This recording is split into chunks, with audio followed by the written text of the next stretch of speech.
So, a little news roundup today because, of course, as always at the minute, we have to talk about James Gunn because he's had to respond to more rumors shutting them down with regards to stuff surrounding Superman Legacy, Justice League, apparently DC being sold. Like, even Deadline wrote an article about this, so I do want to cover that. We also have Andy Muschietti talking about Michael Keaton's Batman and the backstory that we didn't really get in the movie surrounding what exactly was it that made Michael Keaton's Bruce Wayne retire from being Batman. There's an answer out there that's being put out online and causing a little bit of outrage amongst some Batman fans, so I'd love to go over it, actually say everything Muschietti said and get your take on it. But also later on in the video, I want to cover the new spin-off from that of The Boys. A new trailer's come out for Gen V, and we also got a teaser trailer for Invincible Season 2, which... yeah, I want to talk about that a little bit later and my experience with Invincible because I may or may not have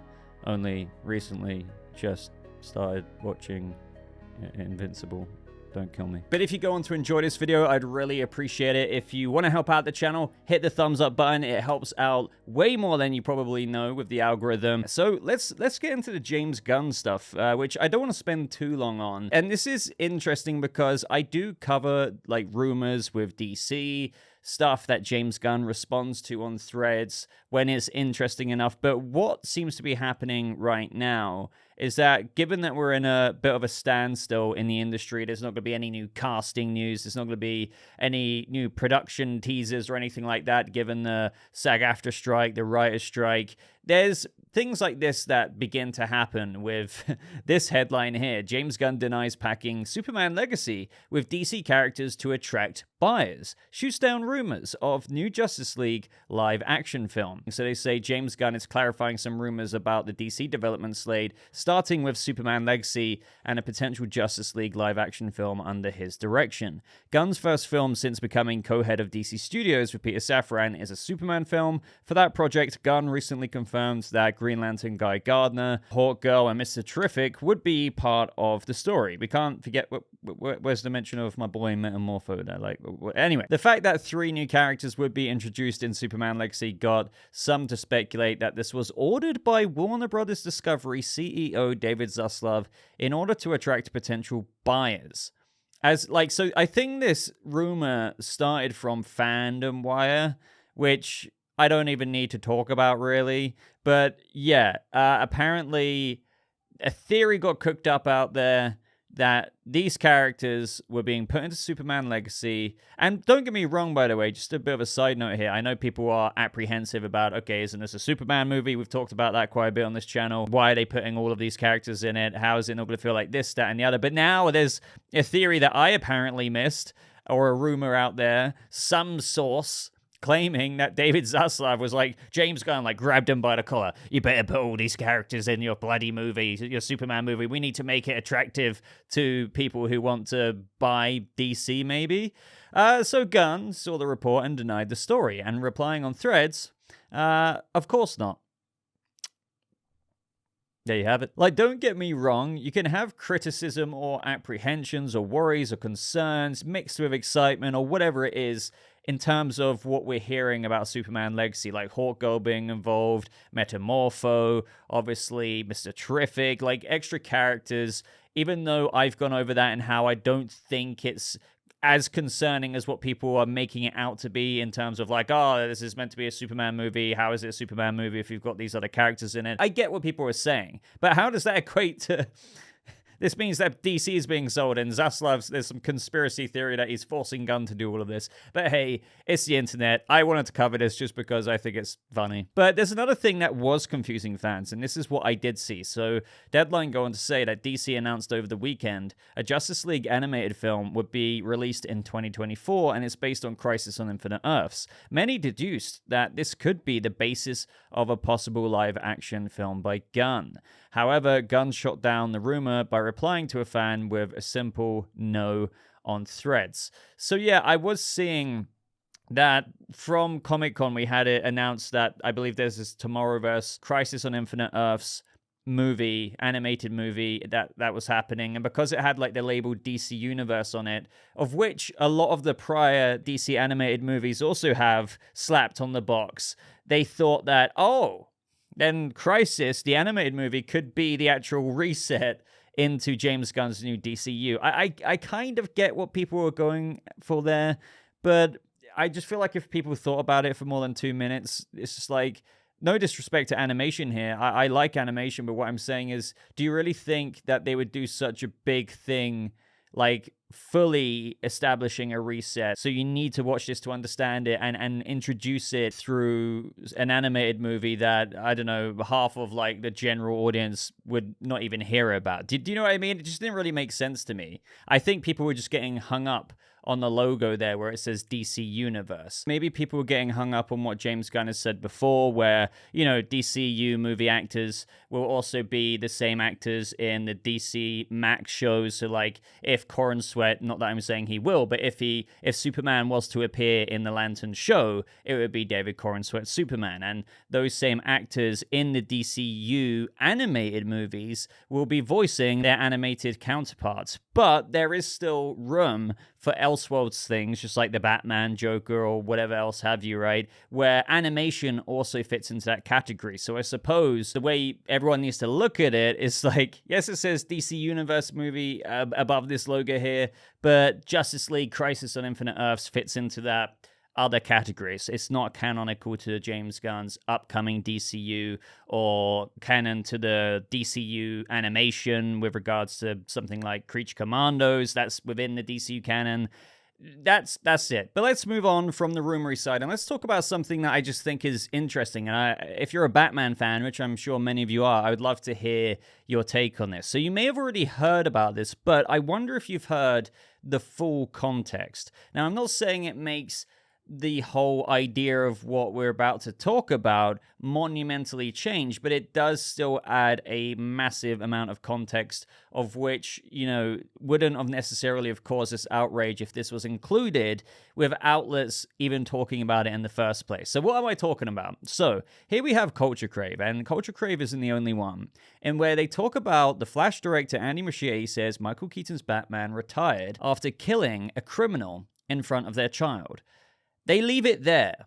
And the thing that winds me up about posts like this is, even when they quote what Muschietti said, they leave out the thing that really changes a huge amount of the perspective. Because I think if you're a Batman fan, you kind of care about how Batman is handled in any shape or form, especially like when Keaton's coming back, right? So understandably, when you just read that, you think, what a stupid idea. Why would Muschietti do that? And the big reason why I wanted to talk about this is because, you know, there were already apprehensions from certain fans about Muschietti directing Batman Brave and the Bold in the DCU. So when they hear things like, oh, Muschietti intentionally got Keaton's Batman to deliberately murder this criminal in front of his own child, which obviously is exactly kind of like what happened to him as a child. What the heck is this guy thinking? Sure, some of you might say like, oh, you know, you could argue this is like an Elseworlds story, but as Muschietti has said, and I've seen some of you guys question this, he has confirmed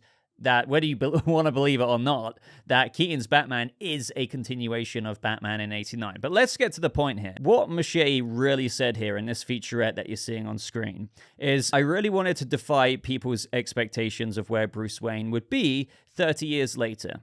And I also wanted to deepen the backstory of Bruce Wayne. If Bruce Wayne, as the story tells, has been retired for 25 years, what happened to him? I always said something should have happened to Bruce Wayne to want to stop being Batman. And my idea was, he did something that goes against his code. He killed a criminal in front of his child.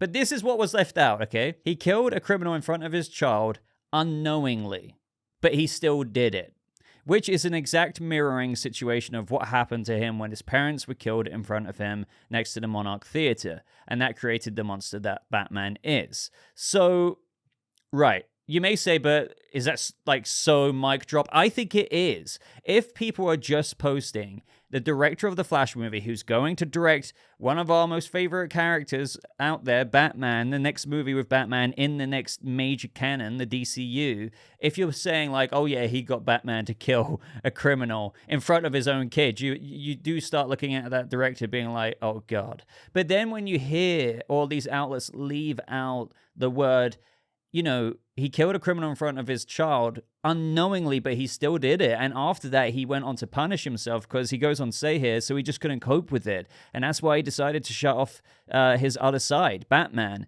And he hasn't been able to forgive himself. And the way we find him is a bit of like the evolution of that journey. You know, he's a tragic figure. He's basically a character that is in search of redemption, but eventually finds a way to do it by helping Barry. So let me just say this right off the bat here. I'm not saying like I agree with this backstory for Batman to do it in a different way. He could have lost a Robin. That's maybe what made him hang up the cape. But like, I'm not going to invalidate this as something that could happen. Sure, you could get into all kinds of things like where Batman should be able to know if he's doing something to the point of where if he should know if it could kill a criminal or not with, let's just say he lands a punch a wrong way.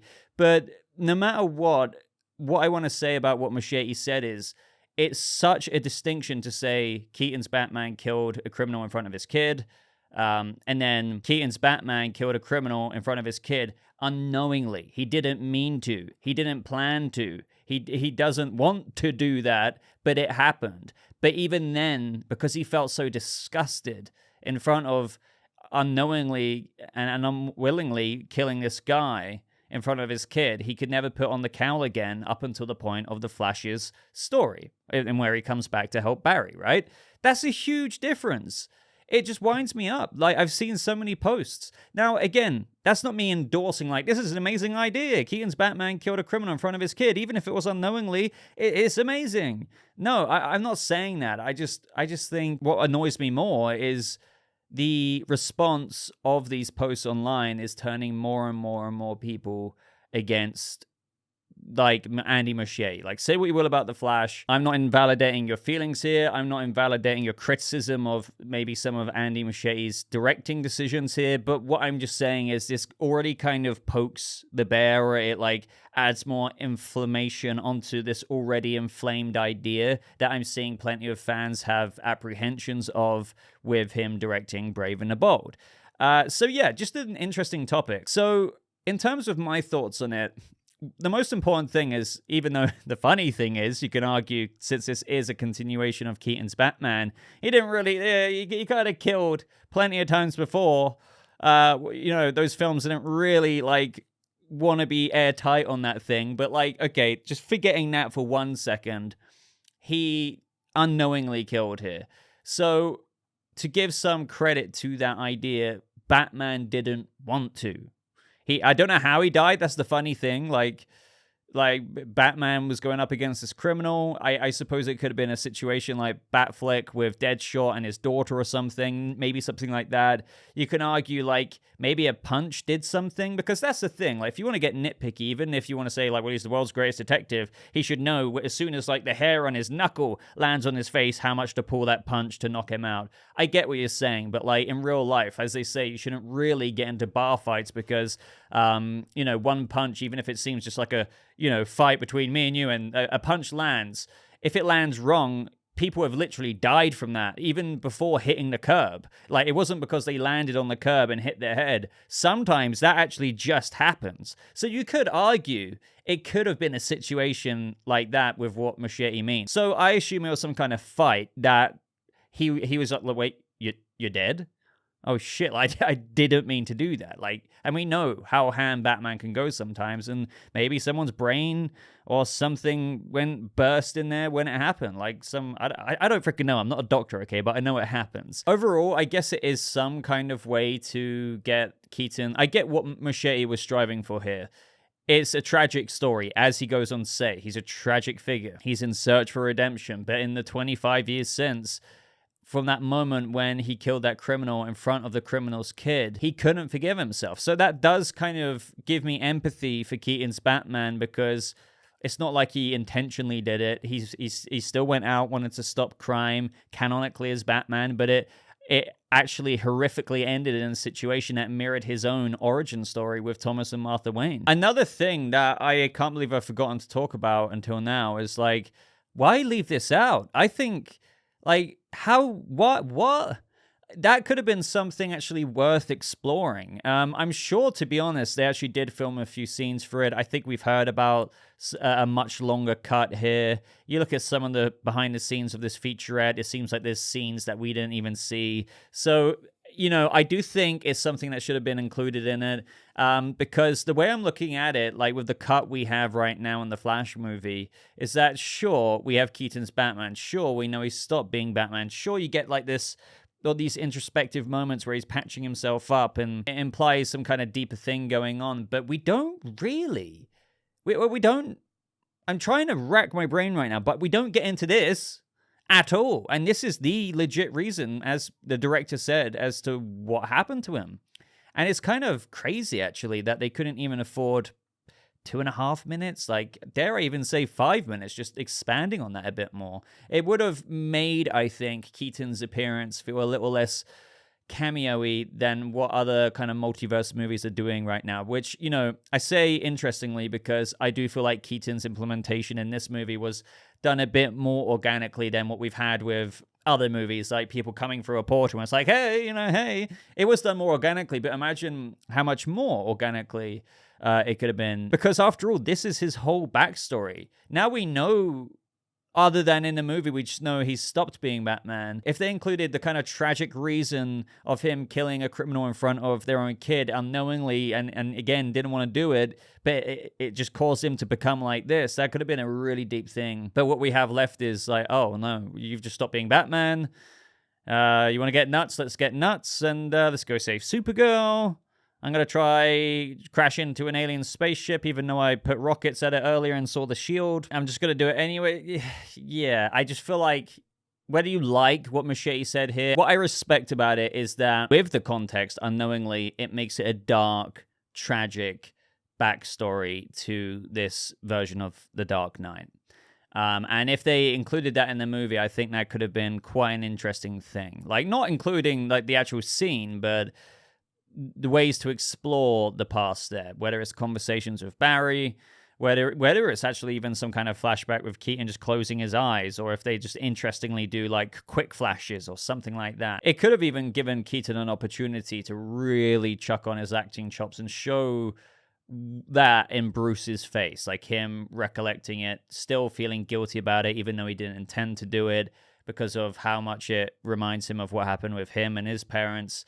And then, you know, kind of transcending that with the current storyline that's going on with Barry Allen, and how, you know, in his dying words, he did kind of get brought back to himself eventually. Up next, we got the trailer for The Boys spinoff, Gen V. The synopsis goes as follows. From the world of The Boys comes Gen V. Young, aspiring heroes have their physical and moral boundaries put to the test while competing for Godolphin University's highly coveted top ranking. When the university's dark secrets come to light, the students must come to grips with what type of heroes they are going to become. So when I first saw it, I'm not gonna lie, like the first like 20 seconds or so, outside like the cameos from the other characters that they play right at the beginning, I was just like, okay, this looks like The Boys, you know, mixed with like a college kind of drama. I'm not quite calling it like mixed with Riverdale or something like that, but I wasn't sure initially. But then as the trailer opened up, the more and more it went on, I was like, oh, okay, I'm starting to like this. You know, it's still got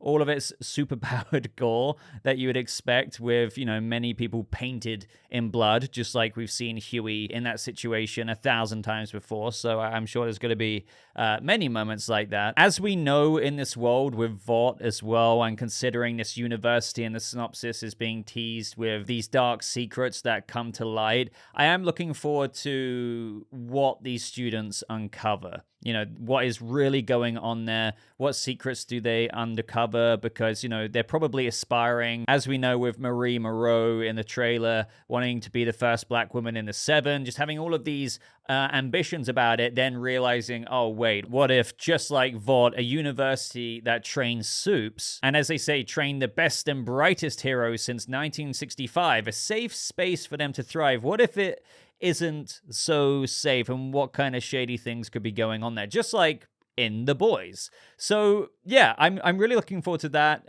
part of it. I really like the look of some of the powers that we're seeing with certain supes. I'm willing to bet this isn't even half of what they've actually got to show us. Marie Moreau's powers seem like pretty, like, oh, kind of strange. Now, I'm not really weird about gore at all, but the fact that she can kind of manipulate blood like that, it's just kind of weird. It's like blood bending. I don't know what to call it, but yeah, it's just really weird, and it just makes me feel like she's gonna have no shortage of blood when it comes to this universe. Apparently Newman, from the looks of it, is somewhat popping up in this show. Maybe I can imagine her doing a talk at the university, just being like, you know, you're a new wave of university supes. Make the world look upon you with proud feelings, and maybe one day you'll get into the Seven. I don't know, but I can imagine something like that. I think we see Ashley, maybe a couple of other characters there. Let me know if you want me to do reviews for this on the channel. I probably will be anyway, but I just want to get a feeling for how many of you are looking forward to this. I did break down videos for the previous season of The Boys, so, you know, the fact that this is all in the same world, I am looking forward to it. I really hope that it doesn't turn out to be some kind of Euphoria mixed with The Boys college kind of stuff, spin-off thing. But how did it come across to you guys? Overall, it's got a thumbs up from me. I just need to see a little bit more, I think, but it's still capturing my interest. But let's talk about another show that, as I teased at the beginning of this video, I know, some of you have told me yourselves that I need to watch this show, that it's amazing. But it turned out to be one of those things for me where everyone's telling you to watch it, and you're just kind of like, I will one day. And that is Invincible. The other day, finally, I got around to watching it. I binged all of it in pretty much one day. Like, I literally watched it all day, and I see what the hype is about. Like, when I first watched the first episode, I was like, okay, you know, it's not like it's bad or anything, but I'm just not into it right now. But then as it goes throughout, oh man, and when it gets to that point with Omni-Man and Mark, right before he flies away, that really got me, man. It really, really did. So as you can probably tell, I really, you know, even for many, many other reasons, fell in love with the show. I love the cast. I love J.K. Simmons as Omni-Man. One thing I haven't done, though, right now is seeing the Atom Eve special kind of thing that they've done. So let me know if you want to see a review or some kind of impression video on that. But we've got a trailer for Season 2. So one thing I'm sorry to say for those of you who have been waiting, but I'm kind of glad that I didn't have to wait 2 years. For me, I've just had that experience of where it's as if it only just came out for me, Season 1, and now Season 2 is coming, well, not too far away. I don't have to wait 2 bloody years for it. I think it's actually coming November 3rd, episodes weekly. So yeah, I want to do reviews for this. I haven't done it on the channel before, but let me know if you'd be interested. I am really into this series. Again, as you could probably tell, if you just binge it like the way I did, and all of you had this experience like a couple of years ago, I'm in that phase right now, and I'm like, oh my god, Season 2 is coming. Now, we have the trailer, as you're seeing on screen, and with what we're being teased with, now this is just the teaser trailer, like, don't get me wrong, we got teased with even more of a stacked cast, but I'm very interested in the Sequid's plan, probably to come to Earth after what we saw happen to Mars. You know, right towards the ending of Season 1, there was kind of like a little montage of things that is somewhat foreshadowing, not to mention Titan cultivating and just growing his criminal enterprise as teased towards the end of last season. Also, obviously, Mark graduating towards the beginning of the trailer, even though he's not there as usual. Also standing up to fill the gap of being a protector, given that Cecil wanted him, but Mark was a bit kind of unsure about that at first at the end of last season, but I think inevitably he is somewhat stepping into that role, but he's still fairly untrained, so that seemed to be a bit of a commentary in this new trailer. Obviously, there's Omni-Man. Like, abandoning Earth, going back into space, returning to the Viltrumites. I don't think they're going to be too happy that Earth is still listed to be conquered after all, and he's going to kind of go back to them and just be like, yeah, I didn't abandon my post or anything. It's just there's a bit of an issue with Viltrumite versus Viltrumite. It's just the thing is that the guy's my son. There's probably going to be, as we see in the teaser as well, maybe a bit of tension between the Immortal and Invincible, especially given what his father did. It's kind of something that he's not really going to forget about and will likely project onto Mark. So Mark this season, as we know, unfortunately, is going to be mistrusted. They're going to keep an eye on him because what if he kind of turns out like his dad? We didn't really suspect it from his dad. And that's going to really aggravate him because as we know about Invincible, he just wants to be a good hero, right? And this is going to cause a few interesting adventures for him next season. And so after recently binging Invincible, what I want to do now is go away, do a ton more research, maybe look into the source material and compare it to what we see in Season 2. Let me know what you're most excited for with Season 2. Obviously, I think for a lot of people, it's like some of the cast members that got announced in that Season 2 trailer. But also let me know if you want to see videos on the channel when the episodes come out weekly. Do you want to see little breakdowns and reactions? But that is absolutely everything from today's news roundup. So let me know your thoughts on the topics that you want to down in the comments below. I don't know if you watched all of them or just some of them, but either way, I read every single comment. So looking forward to see what you have to say. Give me a like on this video. It really does help me out. Consider subscribing for new content just like this. But until next time, ladies and gentlemen, I hope you have a lovely rest of your day, and I'll see you all in the next video. Goodbye.